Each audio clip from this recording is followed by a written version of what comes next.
B5-O-Bum. It's the Golf Kingdom, and we've got a giant show to help you with your game. They've blown me up. I'm 15 feet tall, and I'm gonna blow up your golf game and help you get better. Let's bring in our blueprint to help you see what giant stuff we're doing to help your game. As always, we're gonna start off with a Build It segment. Do you early extend, or as your friends say, lift your head? I got great stuff to help you there. We're gonna jump to pop culture and keep it simple Strano right after that. I've got the headset coming, and I'm gonna connect with you for mental game. Down at the bottom of the show, I've got Deep Thoughts with David Ogrin. Yes, one of the deep thinkers in the game. And as always, we're gonna close with Time to Rise. Are you ready? We're gonna get big, go big. It's time to build here on the Golf Kingdom. Welcome to the #1 golf variety show in the world, the Golf Kingdom. Are you ready to build your game? Here's your host, Rob Strano. Okay, giant show, giant time to fix some giant errors in your game. And we're gonna always start off with our Build It segment.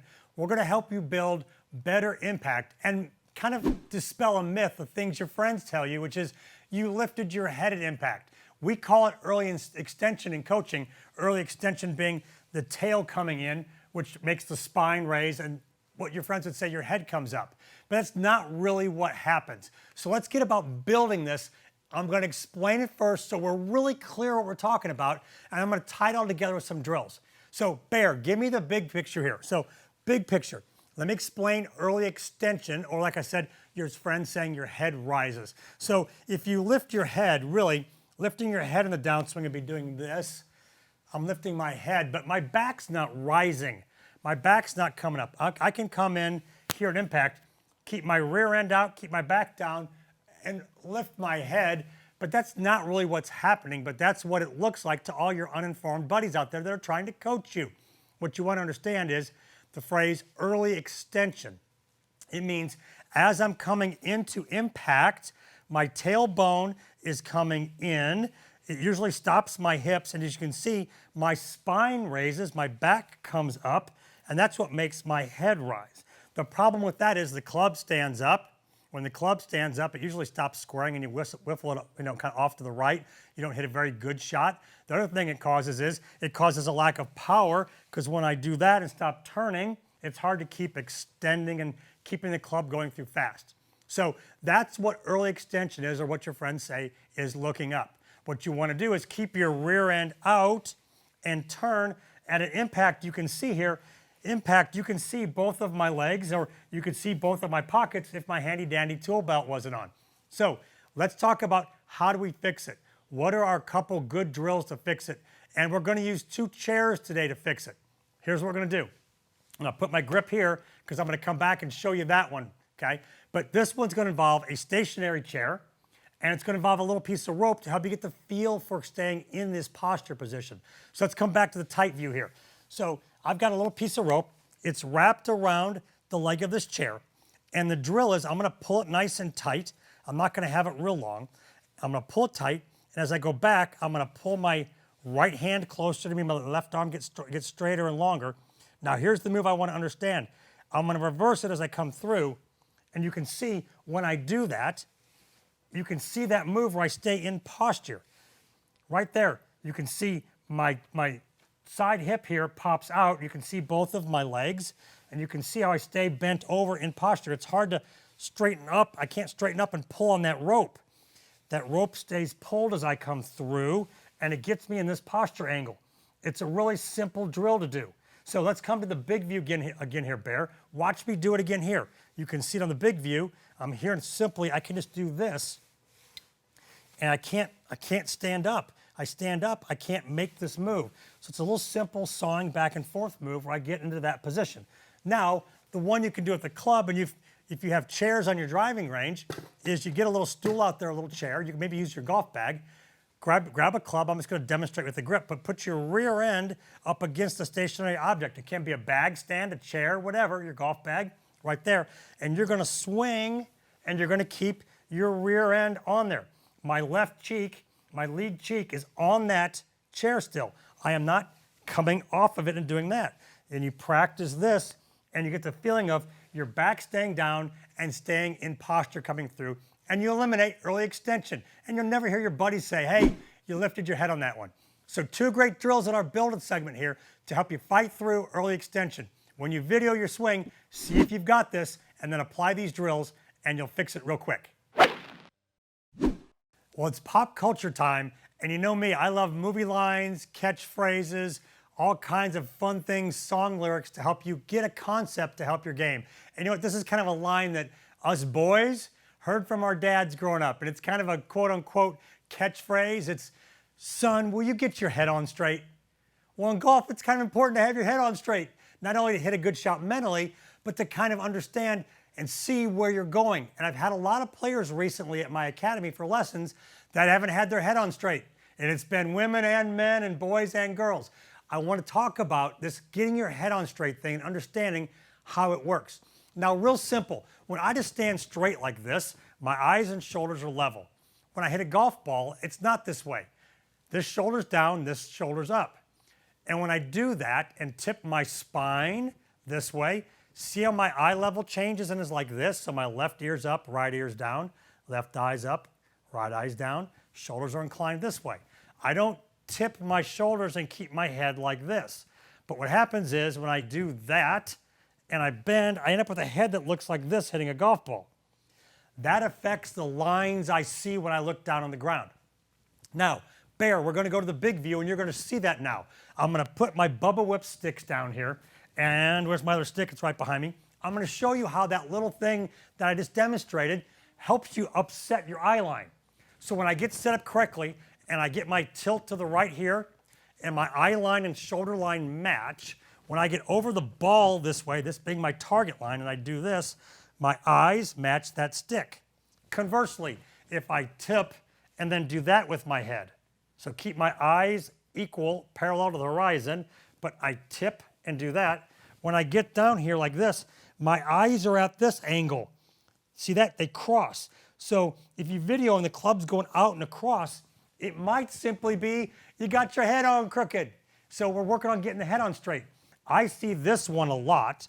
I very rarely see the one where they're tipped and then they kind of listen more to their trail shoulder like this, and they're in there like at this angle, and their eyes are too far in to out.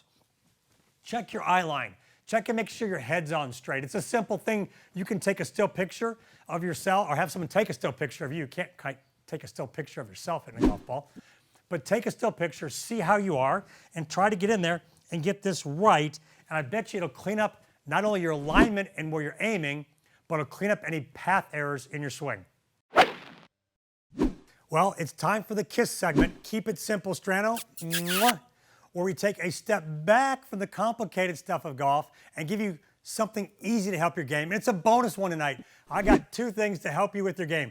Let's come up with number 1 here. And what I've got is a quiz view. I've got the KISS quiz. You're practicing and hitting balls this way with the arrow. And we've got A and B here. One is at the front of the divots, one is at the back of the divots.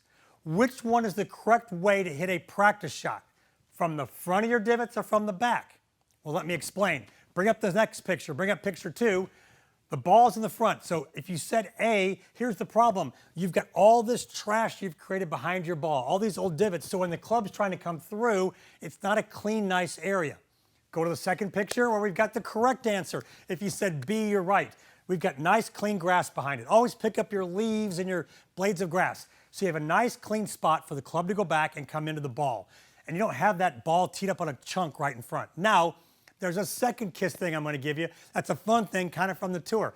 Follow me over here. So I've got a golf glove. And I was in a lesson the other day, and a guy hit a shot and went to chip it and just threw his glove on the ground. And I see gloves just shoved in pockets. Let me show you how the tour players put the glove in your pocket so you can look super cool. So KISS number 2, here it comes. Mwah.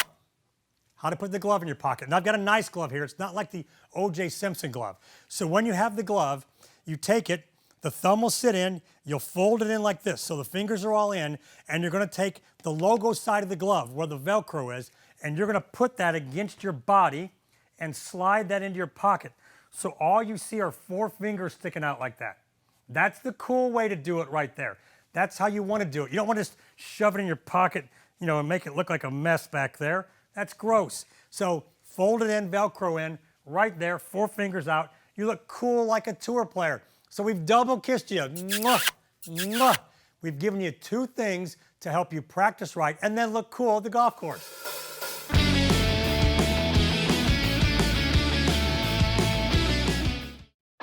You want a golf tip that will really make this game easier? Okay, here's mine. The fastest way to get good is by finding a great coach. And the fastest way to find that person is through golfchannelacademy.com. It'll match you up with the best coaches in your area. And now you can even schedule a new student assessment. So, what are you waiting for? Schedule a training session with your local coach, Rob Strano from Strano Golf Academy in Destin, Florida at stranogolf.com. Well, we're ready to go mental game here. I've got the mental helmet on that's going to connect with you, and I'm going to get right in your brain and help you understand something very, very important about practice that's going to help you improve what you do to get ready to go play. Now, I'm going to get my earphone in here so I can hear your brains out there. Everybody connect with me. Get in close to the TV. I'm starting to hear you. Yeah, I'm connected now. Practice. Let's talk about it.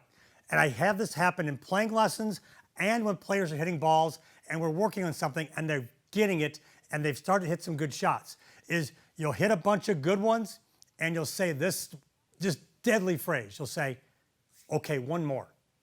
And that next one isn't quite as good as the 5 or 6 or 7 that you had before it. And you go, okay, I can't end on that. The second deadly phrase of mental. And now all of a sudden you're hitting a couple that aren't quite as good. And now all those really good ones are kind of getting buried. When you hit a bunch of good ones in a row, say, okay, I'm going to stop right there. There's a bunch of good ones in a row, and I'm going to move on to something else and come back and try to recapture it. When you're on the course and you're kind of practicing, maybe hitting a couple shots, I have this happen all the time. A player will hit a good shot into a par 3, and it's, 20 feet from the hole, but it was solid. It was what they wanted to do.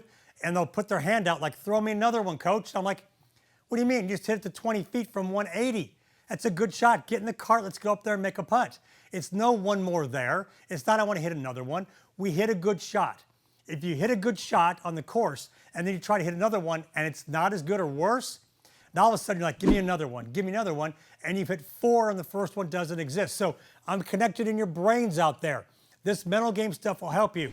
Don't hit one more. When you've got a good one, stop right there. Well, we're all about bringing you awesome guests here in the Golf Kingdom. And I got the lads from AimPoint here joining me, and they're going to talk about some awesome stuff regarding AimPoint and putting. It's Mark Sweeney and Jamie Donaldson. They're going to be joining me and talking about some great stuff. Take it away, Jamie and Mark. Hi, Rob. Thanks for having us on. And I want to talk about the journey AimPoint's made from a TV product to an aim chart. And now we're teaching people all over the world, amazing players, 90 plus tour wins using fingers and feet. Yeah. So how did we get here? Well, AimPoint started off as a very complicated computer program, and what we've learned over time is that the more you can simplify things, if you can still give a high level of accuracy, which we can, the simpler it is, the better. And as we simplified the read over the years, we saw putting performance go higher and higher and higher and higher. And that was kind of a surprise to me in the beginning. A lot of people think that more accurate is always is better, but it's really a blend of accuracy and simplicity. Yeah. And we've seen massive changes in how we teach speed as well. So, we've really seen the read, the speed, and the start line as the holy triad, if you like. Yeah. Yeah. You have to have all 3 pieces. A good read is a fundamental number 1, but after that, you still need to hit your line, and then speed is something I always develop. It's something that every lesson I ever give, there's a speed component to it. Yeah, and then we take all this, and now with GameForge, we've actually got different ratings for different length putts. The next thing is we've actually managed to look at players' proximities, how often they are inside a certain distance, whether it's a birdie for par. And I found my coaching has totally changed because now the drills I do have a different pressure element based on what the putt's for. Yeah, I mean, my coaching has completely changed, understanding what a player has to do in certain ranges. So how many putts you have to make inside 10 feet, from 10 to 20 feet, 3 putting, what are those metrics? No matter what the level of player is, I really need to know what those benchmarks are so that we can then specifically train to those benchmarks. Yeah, and one of the most surprising things for me was the make percentage inside 20 feet. So PGA Tour players are getting about 7 chances inside 20 feet for birdie, and you have to make 60%. Yeah, just to stay out there. Just to stay out there, you've got to make 60% of those, and then the winners are making upwards of 70 plus. Yeah. So think about that. 60% of all your birdie putts inside 20 feet have to go in. Yeah, great. Yeah. Well, thanks, Rob.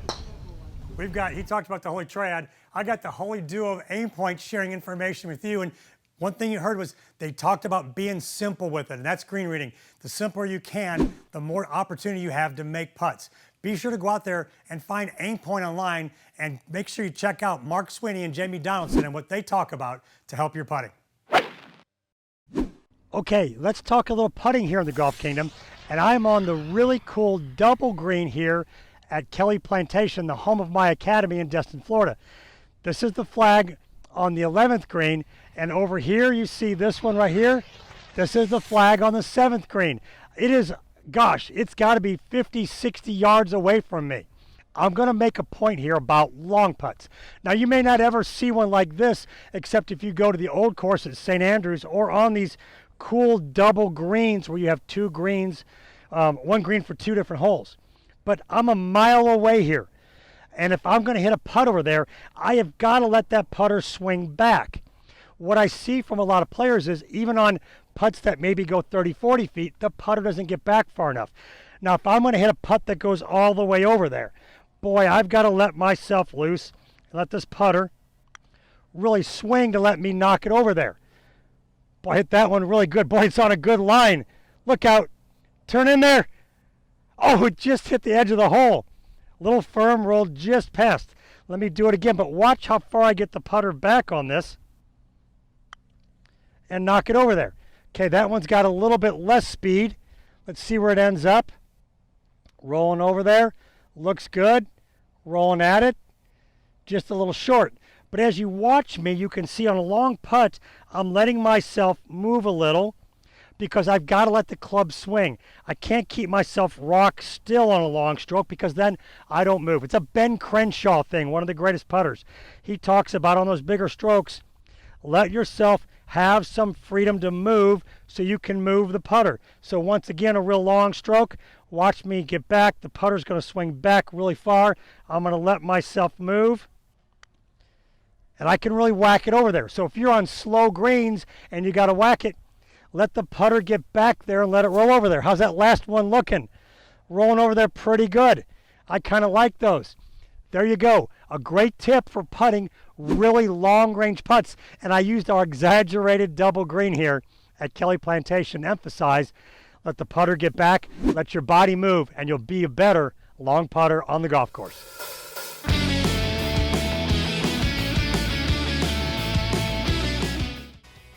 Alexa, open Golf Kingdom. Welcome to Golf Kingdom. Here's your golf tip of the day. Welcome to the Golf Kingdom. I am your host, Rob Strano, and here is today's Pro Pointer. Alexa, stop. If you want more Pro Pointers from me via your Amazon-enabled skill at the Golf Kingdom, be sure to go there and enable it. Every day I give you a new tip, free, with your Amazon-enabled device. So enable the Golf Kingdom and you'll get a tip from me, your host, Rob Strano, every day. Welcome back to the Golf Kingdom, and it's time for It's Just Hot Air, brought to you by our friends at Executive Air and Refrigeration. They care for your air. Be sure to visit them for all your needs. Now back to me here, and we're going to get after this myth and misconception that I hear in putting. And I've heard it a couple times at my academy lately when I've been on the putting green, and I've heard other players warming up and maybe talking about what they're working on in their stroke. And they talk about, you know, from 10 feet, I'm just trying to follow the ball. I'm trying to follow through to the hole. That's a myth and misconception. And we got some cool new technology we're going to use here in studio. Let me share with you the new X-Putt technology. Very cool stuff. It's a camera that reads the mat, and it gives us all kinds of cool data that I'm going to talk about to help you understand this myth and misconception of following through to the hole. Now down here on the mat, I've got this mat lined up right with this putting cup. So this is a straight line. I'm going to use that cup as our reference point when we go to the low view. Now we're going to go down low and we're going to look at the stroke. I'm going to explain what we've got. So down low here, the putting stroke correctly should arc in and out a little bit. Okay, it should not go straight back, straight through, and it shouldn't shove going through or follow through to the hole. So let me hit a good one here, and we're going to jump to the big screen right after I hit it and see how this putt looks. So I'm going to try to hit a normal little 10-footer here, straight ahead. Let's jump and look. Is it going to go in? Yes! Bang, right there. And look, my launch, 0.0. It doesn't get any better than that. Nailed it right in the middle, 0.0. And that's what happens when the putter works correctly on plane or on the angled plane that the putter sits on, which is why it doesn't move straight back, straight through, which is why it doesn't follow the ball or follow through to the hole. Now, let me do it the wrong way. Come on down again, low view. So if you're trying to follow through to the hole, I'm going to use this as my reference point here. I'm going to try to go ahead and just follow through right at the middle of that flag. So I'm going to take my normal backstroke, and once again, we're going to jump to the big screen just so you can see the putt right after I hit it. And I'm going to try to follow through right to the hole on this 10-footer and see what we get. So I followed through right to the hole. Oh my gosh, it's going to miss to the right. And look at that number. Remember a minute ago, that was 0.0. My follow through to the hole gave me 2.8. That's why it's a myth and misconception. Imagine if this putt was breaking from left to right and I followed through to the hole, or I was aiming over here and I followed through the hole, I'd miss way over there. One thing you've got to understand is this myth and misconception. We can't follow through to the hole.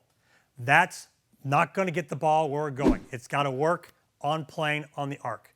So this has been a great myth and misconception to help your game. Using the great X-Putt technology, all this brought to you by our friends at Executive Air and Refrigeration. Well, in golf, there aren't very many deep thinkers, but in the Golf Kingdom, I bring you one of the best deep thinkers in the game, my buddy David Ogrin from New Braunfels, Texas, and he's a PGA Tour winner, and he's here with his Deep Thoughts with David segment to bring you something really cool.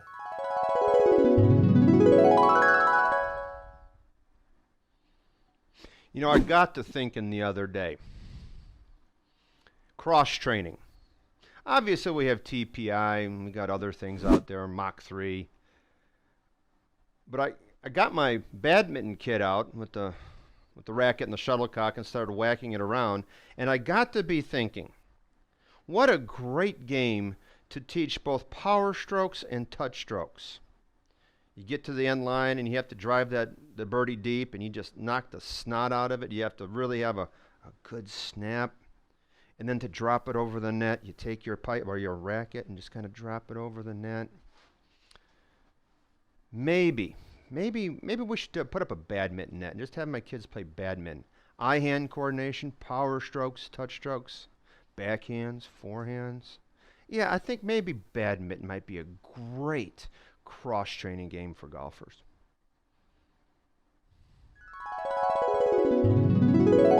No one makes me think deeper thoughts than David Ogrin.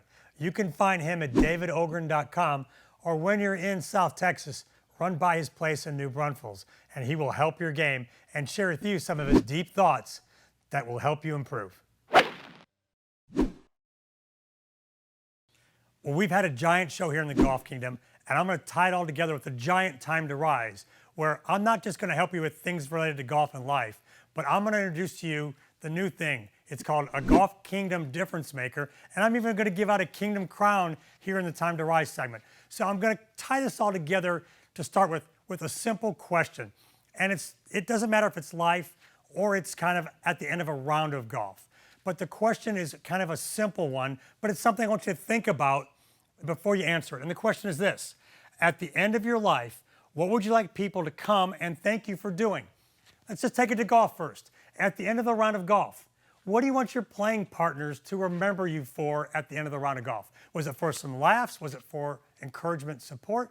But at the end, what would you like people to come and thank you for? Maybe you ran a golf tournament. Now the question is, let's look at it in life. At the end of your life, what do you want people to line up and thank you for? And this is where we're going to introduce the Golf Kingdom Difference Maker. So the Difference Maker, I've picked someone that I know who's been a difference maker. And here she is. Her name is Ginger Davis. And she's the co-founder of this organization, A Bed for Me Foundation. A Bed for Me gives beds to kids who don't have them. And you know what? in talking to her, I'm amazed at how many kids don't have one. They've given hundreds and thousands of beds. It's amazing how many they give out. But Ginger's making a difference in the world by providing beds for these kids. So at the end, who knows how many kids will line up to say thank you to her for being a difference maker. So on the golf course, at the end of a round, be a difference maker. And in life, be a difference maker. And you know what, Ginger Davis? This Kingdom Crown is for you. Well, we started this episode of the Golf Kingdom with me being the giant. Now I'm down here with you. Thanks for watching us. We did a lot of fun things to help your game. As always, join us on social media. We kind of have some fun behind the scenes things we put out there on Facebook, Twitter, Instagram. On YouTube, you can watch the shows. Also, don't forget, if you have an Amazon Fire or Roku device, download the Golf Kingdom channel and you can watch all the back episodes and see the new ones that are a little longer out there when we have guests. We have extra segments with guests that we go longer on Roku and Amazon. And we use great new technology here. We use the XPutt system. Go out and check out XPutt online. You know what? You saw how cool it was. This will be something to help you and you can practice indoors.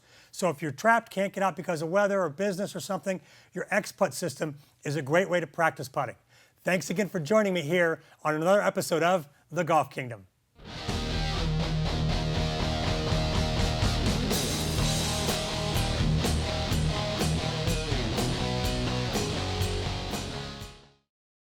Bad story. I drank a probiotic bottle of juice one day, not thinking about what I was doing. Yeah.